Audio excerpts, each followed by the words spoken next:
आप मोदी जी को देखिए, मोदी जी देश के प्रधानमंत्री हैं, वो गुजरात के भी प्रधानमंत्री हैं, बंगाल के भी प्रधानमंत्री हैं और बिहार के भी प्रधानमंत्री हैं। जब मोदी जी कल परसों बंगाल गए, वहां पर उन्होंने मेट्रो का उद्घाटन किया। अभी 2 दिन के बाद वो गुजरात जाएंगे, वहां सेमीकंडक्टर के फैक्ट्री का उद्घाटन करेंगे। कल मोदी जी बिहार आए थे, उन्होंने यहाँ जूट मिल, चीनी मिल की बात नहीं की। यहाँ पर वो क्या बात कर रहे हैं? लालू का डर दिखा रहे हैं कि हमको वोट नहीं दोगे, भाजपा को वोट नहीं दोगे, जंगल राज आ जाएगा। ये पूरे बिहार को हम 5 किलो अनाज खिला रहे हैं गरीबों को, इसलिए वोट दो। हमने मंदिर बना दिया, इसलिए वोट दो। मोदी जी वही हैं, लेकिन अलग अलग राज्य में अलग अलग तरीका लोग अपनाते हैं। क्यों? क्योंकि उनको भी मालूम है कि बिहार में लोग पढ़ाई और रोजगार नहीं मांग रहे हैं। बिहार में लोग 5 किलो अनाज मांग रहे हैं, हिंदू मुसलमान मांग रहे हैं, जाति मांग रहे हैं। तो आपको जातिगत जनगणना मिला। जो चीज आप लोकतंत्र में मांगेंगे वही तो मिलेगा। हम लोग इस पर चिंता करते हैं कि वोट किसको दिया जाए। मेरी अपनी 20 वर्ष की समझ है कि किसको आप वोट देते हैं ये जरूरी नहीं है। ज्यादा महत्वपूर्ण है कि आप वोट किस बात के लिए देते हैं। एक और आपको आंकड़ा दे रहा हूं, जितने दक्षिण के राज्य हैं जो आज देश में आगे हैं, केरल, तमिलनाडु, कर्नाटक, आंध्र प्रदेश, तेलंगाना, कोई भी ऐसा राज्य नहीं है जहां एक व्यक्ति 10 वर्ष से ज्यादा मुख्यमंत्री लगातार रहा हो। लेकिन बिहार में आप देख लीजिए, 32 वर्ष से लालू नीतीश, इसके आगे हम लोग देखने को तैयार ही नहीं है। ये इसलिए है कि जाति धर्म के नाम पर बंधुआ मजदूरी हो गई। एक आदमी बन गया, अब वो और उसके बच्चे ही यहाँ पर आगे चलाते रहेंगे। तो नई हवा, नई सोच, नया प्रयास हो नहीं रहा है। इसलिए नहीं हो रहा है कि समाज उसके लिए वोट नहीं कर रहा है। तो जब तक आप समाज में ये सुधार नहीं लाएंगे कि मेरे भाई तुम पाकिस्तान और पुलवामा के लिए वोट दे रहे हो, जबकि तुम्हारे बच्चे जाकर गुजरात में, तमिलनाडु में मजदूरी कर रहे हैं, तो तुम्हारा भला कैसे होगा? जितने मुसलमान समाज के लोग हैं, मैं 18 महीना से पैदल चल रहा हूं। 5000 से ज्यादा गांव में जाने के बाद मैं रोज मंच से कहता हूं कि दलितों के बाद सबसे ज्यादा गरीब, बदहाल, फटेहाल अगर कोई बिहार में है तो मुसलमान है। लेकिन 32 साल से मुसलमानों ने लालटेन का साथ नहीं छोड़ा है।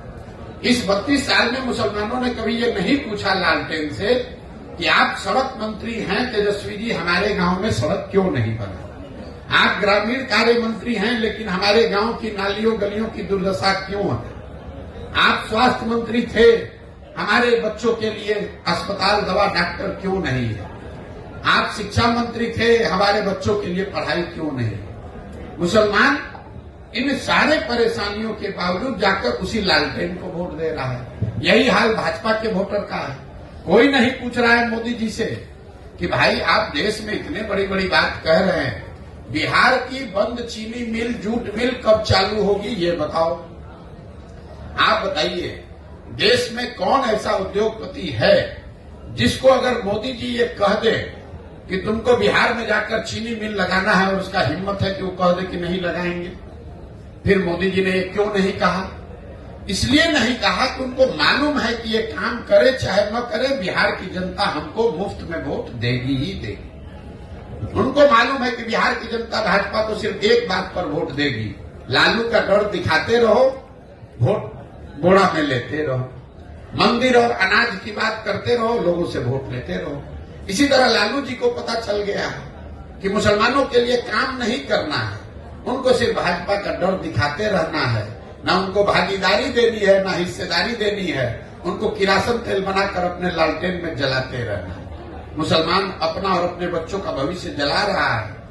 लालटेन की रोशनी लालू जी के घर में हो रही है, मुसलमानों के घर में नहीं हो रही है। लेकिन अगर ये बात मुसलमानों को नहीं समझ में आएगी तो कैसे कोई सुधार ला देगा? कोई एक प्रशांत किशोर आ जाए कि 10 प्रशांत किशोर आ जाए।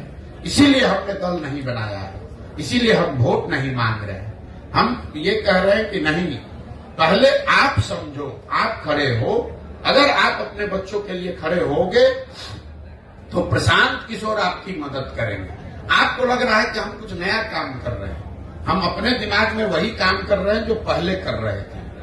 पहले मैं दलों को, नेताओं को सलाह देता था, उनको ये बताता था कि किस तरीके से संगठित होइए, किस तरह से अपने दल का गठन कीजिए, किस तरीके से चुनाव का प्रचार कीजिए, किन मुद्दों की बात कीजिए, कैसे भाषण दीजिए ताकि आप जीत कर आइए। काम अभी भी मैं वही कर रहा हूं। अब दलों और नेताओं को छोड़ दिया, बिहार के गांव गांव जाकर लड़कों को, बच्चों को बता रहा हूं कि मेरे भाई तुम्हें नया दल चाहिए, ये चारों पांचों दलों ने तुमको और तुम्हारे बच्चों को ठगा है, तो तुम साथ में आओ। पैसे की, व्यवस्था की, जाति की, चुनाव की चिंता प्रशांत किशोर पर, जनसुराज पर छोड़ दो।